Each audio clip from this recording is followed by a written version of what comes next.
ಇನ್ನು ಕೆಲವೇ ದಿನಗಳಲ್ಲಿ ಮಹಾವಿಷ್ಣು 4 ತಿಂಗಳು ನಿದ್ರೆಗೆ ಜಾರ್ತಾರೆ ಅಂದ್ರೆ ನೀವು ನಂಬ್ತೀರಾ? ವಿಚಿತ್ರ ಅನ್ಸುತ್ತೆ ಅಲ್ವಾ? ಆದ್ರೆ ಭಾರತದಾದ್ಯಂತ ಲಕ್ಷಾಂತರ ಜನ ಈ ಒಂದು ದಿನವನ್ನ ಇಂದಿಗೂ ತುಂಬಾ ಭಕ್ತಿಯಿಂದ ಆಚರಿಸ್ತಾರೆ. ಅಷ್ಟೇ ಅಲ್ಲ, ಈ ದಿನದ ನಂತರ 4 ತಿಂಗಳ ಕಾಲ ಮದುವೆಗಳು, ಗೃಹ ಪ್ರವೇಶ, ಹೊಸ ವ್ಯಾಪಾರ, ಈ ತರ ಕೆಲಸಗಳನ್ನ ಶುರು ಮಾಡೋದು ಯಾವುದೇ ಆಗಿದ್ರೂ ಇಂಥ ಹಲವಾರು ಶುಭ ಕಾರ್ಯಕ್ರಮಗಳನ್ನ ಹಲವರು ಮುಂದೂಡ್ತಾರೆ. ಈ ಒಂದು ದಿನಕ್ಕೆ ಇಷ್ಟು ಇಂಪಾರ್ಟೆನ್ಸ್ ಯಾಕೆ? ನಿಜವಾಗಿಯೂ ವಿಷ್ಣು 4 ತಿಂಗಳು ಮಲಗ್ತಾರ ಅಥವಾ ಇದ್ರ ಹಿಂದೆ ನಮಗ್ ಗೊತ್ತಿಲ್ದಿರ ಇರುವಂತಹ ಕತೆ ಇದೆಯಾ? ಇವತ್ತಿನ ವಿಡಿಯೋದಲ್ಲಿ ದೇವಶಯನಿ ಏಕಾದಶಿ ಅಂದ್ರೆ ಏನು, ಯೋಗ ನಿದ್ರೆ ಅಂದ್ರೆ ಏನು, ಚತುರ್ಮಾಸ ಯಾಕೆ ಆಚರಿಸಲಾಗುತ್ತೆ, ಇದ್ರ ಹಿಂದೆ ಇರುವಂತಹ ಪುರಾಣದ ಕತೆ ಏನು, ಸಾವಿರಾರು ವರ್ಷಗಳ ಹಿಂದಿನ ಈ ಆಚರಣೆ ಇವತ್ತಿನ ಜನರೇಷನ್ಗೂ ಯಾಕೆ ರಿಲೆವೆಂಟ್ ಅನ್ನೋದನ್ನ ಸಿಂಪಲ್ ಆಗಿ ಮಾತಾಡೋಣ. ಎಲ್ರಿಗೂ ನಮಸ್ಕಾರ, ನಾನು ಅಪೂರ್ವ. ಸಿಂಪ್ಲಿ ಸಂಪೂರ್ವ ಚಾನೆಲ್ಗೆ ಸುಸ್ವಾಗತ.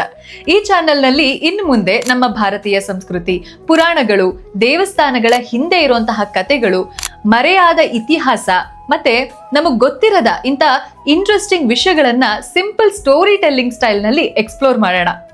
ಈ ತರಹದ ವಿಷಯಗಳು ನಿಮಗೆ ಇಷ್ಟ ಅಂದ್ರೆ ಈಗಲೇ ಸಬ್ಸ್ಕ್ರೈಬ್ ಮಾಡಿ. ಹಾಗಿದ್ರೆ ಮೊದಲು ಇದೇ ತಿಂಗಳು ಜುಲೈ 25ಕ್ಕೆ ಬರೋ ದೇವಶಯನಿ ಏಕಾದಶಿ ಅಂದ್ರೆ ಏನು ಅಂತ ತಿಳ್ಕೊಳ್ಳೋಣ. ದೇವಶಯನಿ, ದೇವ ಅಂದ್ರೆ ದೇವ್ರು, ಶಯನ ಅಂದ್ರೆ ಮಲಗೋದು ಅಂತ ಅರ್ಥ. ಅಂದ್ರೆ ಈ ದಿನ ದೇವ್ರು ಮಲಗ್ತಾರ? ಹೌದು, ಆದ್ರೆ ನಮ್ ತರ ಅಲ್ಲ. ನಾವು ದಿನಪೂರ್ತಿ ಕೆಲಸ ಮಾಡಿ ಟಯರ್ಡ್ ಆಗಿ ಮಲಗ್ತೀವಿ. ಆದ್ರೆ ವಿಷ್ಣುವಿನ ಯೋಗ ನಿದ್ರೆ ಅನ್ನೋದು ವಿಶ್ರಾಂತಿಗಿಂತ ಹೆಚ್ಚಾಗಿ ಒಂದು ಸಿಂಬಾಲಿಕ್ ಕಾನ್ಸೆಪ್ಟ್, ಒಂದು ಕಾಸ್ಮಿಕ್ ರೆಸ್ಟ್ ಅಂತ ಹೇಳ್ಬಹುದು. ಪುರಾಣಗಳ ಪ್ರಕಾರ ಆಷಾಢ ಶುಕ್ಲ ಏಕಾದಶಿಯ ದಿನ ಮಹಾವಿಷ್ಣು ಕ್ಷೀರಸಾಗರದಲ್ಲಿ ಆದಿಶೇಷನ ಮೇಲೆ ಯೋಗ ನಿದ್ರೆಗೆ ಹೋಗ್ತಾರೆ ಅಂತ ಹೇಳಲಾಗತ್ತೆ. ಅಲ್ಲಿಂದ ಮುಂದಿನ 4 ತಿಂಗಳು ಅವರು ಯೋಗ ನಿದ್ರೆಯಲ್ಲೇ ಇರ್ತಾರೆ. ಮತ್ತೆ ಕಾರ್ತಿಕ ಮಾಸದ ಪ್ರಬೋಧಿನಿ ಏಕಾದಶಿಯ ದಿನ ಯೋಗ ನಿದ್ರೆಯಿಂದ ಎಚ್ಚರವಾಗ್ತಾರೆ ಅನ್ನೋ ನಂಬಿಕೆ ಇದೆ. ಆದ್ರೆ ಇದನ್ನ ಕೇವಲ ದೇವರು ಮಲಗ್ತಾರೆ ಅಂತ ಅರ್ಥ ಮಾಡ್ಕೊಂಡ್ರೆ ಈ ಒಂದು ಆಚರಣೆಯ ನಿಜವಾದ ಸೌಂದರ್ಯ ಏನಿದೆ ಅಲ್ಲ, ಅದು ಮಿಸ್ ಆಗೋಗುತ್ತೆ. ಯಾಕಂದ್ರೆ ಇದ್ರ ಹಿಂದೆ ಇನ್ನೊಂದು ಬ್ಯೂಟಿಫುಲ್ ಎಕ್ಸ್ಪ್ಲನೇಷನ್ ಇದೆ. ಅದೇನು ಅಂತ ಹೇಳ್ತೀನಿ. ದೇವಶಯನಿ ಏಕಾದಶಿ ಆದ್ಮೇಲೆ ಈ 4 ತಿಂಗಳುಗಳನ್ನ ಚತುರ್ಮಾಸ ಅಂತ ಕರೀತಾರೆ. ಈಗ ಒಂದು ಪ್ರಶ್ನೆ, 4 ತಿಂಗಳೇ ಯಾಕೆ?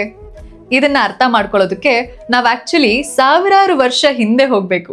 ಇವತ್ತು ನಾವು ಒಂದೂರಿಂದ ಇನ್ನೊಂದೂರ್ಗ್ ಹೋಗ್ಬೇಕು ಅಂದ್ರೆ ಕಾರ್ ಇದೆ, ಬಸ್ ಇದೆ, ಟ್ರೈನ್ ಇದೆ, ಫ್ಲೈಟ್ ಕೂಡ ಇದೆ. ಆದ್ರೆ ಆಗ ಹಿಂದಿನ ಕಾಲದಲ್ಲಿ ಹೆಚ್ಚಿನ ಪ್ರಯಾಣ ನಡ್ಕೊಂಡೇ ಹೋಗ್ಬೇಕಾಗಿತ್ತು. ಅದ್ರಲ್ಲೂ ಮಳೆಗಾಲ ಶುರುವಾಯ್ತು ಅಂದ್ರೆ ದಾರಿಗಳೆಲ್ಲ ಕೆಸರು, ನದಿಗಳು ತುಂಬಿ ಹರಿತಿತ್ತು, ಪ್ರಯಾಣ ಅಷ್ಟೊಂದು ಸೇಫ್ ಆಗಿರ್ತಿರ್ಲಿಲ್ಲ. ಅದಕ್ಕೆ ಆ ಕಾಲದ ಋಷಿ ಮುನಿಗಳು ಈ 4 ತಿಂಗಳು ಒಂದೇ ಜಾಗದಲ್ಲಿ ಉಳಿದುಕೊಳ್ತಿದ್ರು. ಈ ಸಮಯವನ್ನ ಅವರು ಜನರಿಗೆ ವೇದ, ಧರ್ಮ, ಜೀವನದ ಮೌಲ್ಯಗಳ ಬಗ್ಗೆ ಹೇಳೋದಕ್ಕೆ ಅಂತ ಬಳಸ್ತಿದ್ರು. ಆಗ ಹೊರಗಿನ ಪ್ರಯಾಣ ಕಡಿಮೆ, ಒಳಗಿನ ಪ್ರಯಾಣ ಅಂದ್ರೆ ಸ್ಪಿರಿಚುವಲ್ ಜರ್ನಿ ಅಂತ ಏನಂತಾರೆ ಅದು ಜಾಸ್ತಿ. ನನಗೆ ಪರ್ಸನಲಿ ಈ ಕಾನ್ಸೆಪ್ಟ್ ತುಂಬಾ ಇಷ್ಟ. ಯಾಕಂದ್ರೆ ಮಳೆಗಾಲ ಬಂದಾಗ ಪ್ರಕೃತಿನೇ ಸ್ವಲ್ಪ ನಿಧಾನ ಆಗೋಗುತ್ತೆ ಅಲ್ವಾ? ನಮ್ ಸುತ್ತಮುತ್ತ ಇರೋದು ಎಲ್ಲಾನು ಹೊಸ ಚೈತನ್ಯವನ್ನ ಪಡೆಯುವಂತಹ ಸಮಯ ಅದು. ಬಹುಶಃ ಅದಕ್ಕೆ ಈ 4 ತಿಂಗಳು ನಾವು ಸ್ವಲ್ಪ ನಿಧಾನ ಆಗೋ ಅವಕಾಶ ಅಂತ ನೋಡ್ಬಹುದು. ಈಗಿನ ಕಾಲದಲ್ಲಿ ಗೊತ್ತಲ್ಲ, ಪ್ರತಿದಿನ ಓಟ, ಕೆಲ್ಸ, ಸ್ಟ್ರೆಸ್, ಇದೆಲ್ಲದ್ರ ಮಧ್ಯೆ ಸ್ವಲ್ಪ ಸಮಯನಾದ್ರೂ ದೇವ್ರ ನೆನಪಿನಲ್ಲಿ ಕಳಿಯೋಕೆ, ಸ್ವಲ್ಪ ಆತ್ಮ ಚಿಂತನೆ ಮಾಡೋದಕ್ಕೆ, ಮತ್ತೆ ನಮ್ಮ ಆಧ್ಯಾತ್ಮಿಕ ಬೆಳವಣಿಗೆ ಅಂದ್ರೆ ಸ್ಪಿರಿಚುವಲ್ ಗ್ರೋತ್ ಕಡೆ ಗಮನ ಕೊಡೋದಕ್ಕೆ ಸಿಕ್ಕಿರುವಂತಹ ಒಂದು ಸುಂದರ ಅವಕಾಶ ಇದು ಅಂತ ಅನ್ಕೊಬಹುದು. ನನಗನ್ಸೋ ಪ್ರಕಾರ ದೇವಶಯನಿ ಏಕಾದಶಿ ನಮ್ಗೆ ಇದೇ ಸಂದೇಶವನ್ನ ಕೊಡುತ್ತೆ. ಪ್ರಕೃತಿ ನಿಧಾನವಾದಾಗ ನಾವು ಕೂಡ ಸ್ವಲ್ಪ ನಿಧಾನ ಆಗ್ಬೇಕು. ನಮ್ಮೊಳಗೆ ಪ್ರಯಾಣ ಅಂದ್ರೆ ಸ್ಪಿರಿಚುವಲ್ ಗ್ರೋತ್ಗೆ ಇದೊಂದು ಒಳ್ಳೆ ಸಮಯ ಅಂತ ನಾವು ಭಾವಿಸ್ಬೇಕು. ಆದ್ರೆ ಈ ಏಕಾದಶಿಗೆ ಇಷ್ಟು ಮಹತ್ವ ಬರೋದಕ್ಕೆ ಇನ್ನೊಂದು ಕಾರಣ ಇದೆ. ಅದ್ರ ಹಿಂದೆ ಒಂದು ಕತೆ ಇದೆ. ಆ ಕತೆ ಕೇಳೋದಕ್ಕೆ ತುಂಬಾ ಚೆನ್ನಾಗಿದೆ. ಒಂದೂರಲ್ಲಿ ಒಬ್ಬ ರಾಜ ಇದ್ದ. ಅವನ ಹೆಸರು ಮಾಂಧಾತ. ಅವನ ರಾಜ್ಯದಲ್ಲಿ 1-2 ತಿಂಗಳು ಮಾತ್ರ ಅಲ್ಲ, ಸತತವಾಗಿ 3 ವರ್ಷ ಮಳೆನೇ ಬರೋದಿಲ್ಲ. ಇವತ್ತು ನಮ್ಗೆ ಮಳೆ ಬಂದಿಲ್ಲ ಅಂದ್ರೆ ಟ್ಯಾಂಕರ್ ವಾಟರ್ ಇದೆ, ಬೋರ್ವೆಲ್ ಇದೆ. ಆ ಕಾಲದಲ್ಲಿ ಯಾವುದೂ ಇರ್ಲಿಲ್ಲ. ಬೆಳೆ ಇಲ್ಲ, ಕುಡಿಯೋಕ್ ನೀರಿಲ್ಲ, ಜನ ಬದುಕೋದೇ ಕಷ್ಟ. ರಾಜನಿಗೆ ತನ್ನ ಪ್ರಜೆಗಳು ಈ ತರ ಕಷ್ಟ ಪಡ್ತಾ ಇರೋದನ್ನ ನೋಡಕ್ಕಾಗೋದಿಲ್ಲ.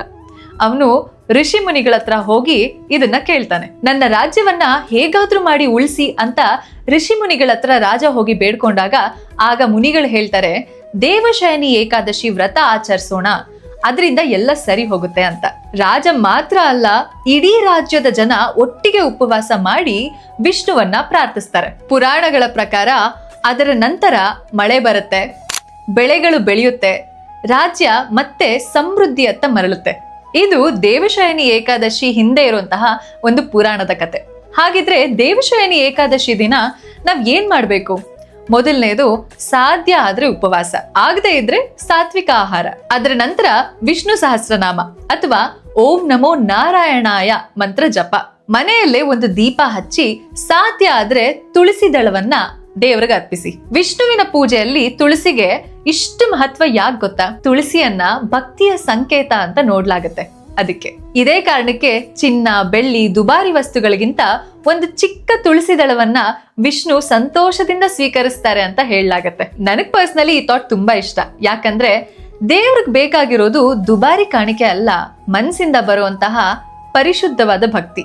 ಈಗ ಆನೆಸ್ಟ್ ಆಗಿ ಒಂದು ವಿಷಯ ಮಾತಾಡೋಣ. ಈ ವಿಡಿಯೋ ನೋಡ್ತಾ ಕೆಲವ್ರಿಗೆ ಅನ್ಸಿರ್ಬೋದು, ಇದೆಲ್ಲ ಸಾವಿರಾರು ವರ್ಷಗಳ ಹಿಂದೆ ನಡೆದಿರುವಂತಹ ಒಂದು ಆಚರಣೆ, ಇವತ್ತಿನ ಜನರೇಷನ್ ಅಲ್ಲಿ ಇದಕ್ಕೆ ರೆಲೆವೆನ್ಸ್ ಇದೆಯಾ ಇಲ್ವಾ? ರೆಲೆವೆನ್ಸ್ ಇದೆ. ನಾವೆಲ್ಲರೂ ಇಂದು ತುಂಬಾ ಬ್ಯುಸಿ ಅಲ್ವಾ? Phone, meetings, deadlines, notifications. ಒಂದು ದಿನಾನೂ ಕೂಡ ನಾವು ಫ್ರೀ ಇಲ್ಲ, ಒಂದು ದಿನಾನೂ ನಮಗ್ ಪಾಸ್ ಅನ್ನೋದೇ ಇಲ್ಲ. ಆದ್ರೆ ನಮ್ಮ ಹಬ್ಬಗಳು ಅವು ನಮ್ಮನ್ನ ಬಲವಂತವಾಗಿ ಆದ್ರೂ ಸ್ವಲ್ಪ ನಿಧಾನ ಆಗೋದಕ್ಕೆ ಹೇಳುತ್ತೆ. ಕುಟುಂಬದ ಜೊತೆ ಕೂತು ಪ್ರಾರ್ಥನೆ ಮಾಡೋದಕ್ಕೆ ಹೇಳುತ್ತೆ, ಮನಸ್ಸನ್ನ ರೀಸೆಟ್ ಮಾಡೋದಕ್ಕೆ ಅಂತ ಹೇಳುತ್ತೆ.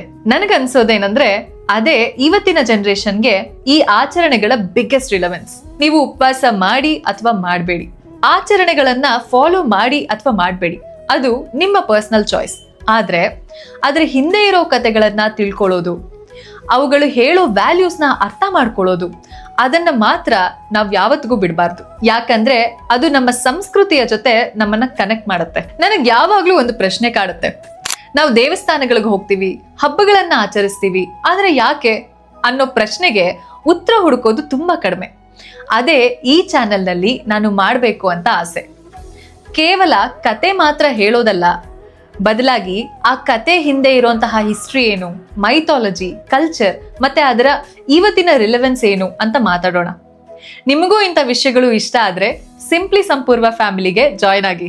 ಕತೆಗಳು ಹಳೇದಾಗಿರ್ಬೋದು, ಆದ್ರೆ ಅವು ಹೇಳೋ ಅರ್ಥ ಇವತ್ತಿಗೂ ಹೊಸದೆ. ಮತ್ತೆ ಸಿಗೋಣ ಸಿಂಪ್ಲಿ ಸಂಪೂರ್ವನಲ್ಲಿ. ಈ ವಿಡಿಯೋ ನಿಮ್ಗೆ ಇಷ್ಟ ಆಗಿದ್ರೆ ನಿಮ್ಮ ಫ್ರೆಂಡ್ಸ್ ಅಂಡ್ ಫ್ಯಾಮಿಲಿ ಜೊತೆ ಶೇರ್ ಮಾಡಿ. ನಮಸ್ಕಾರ.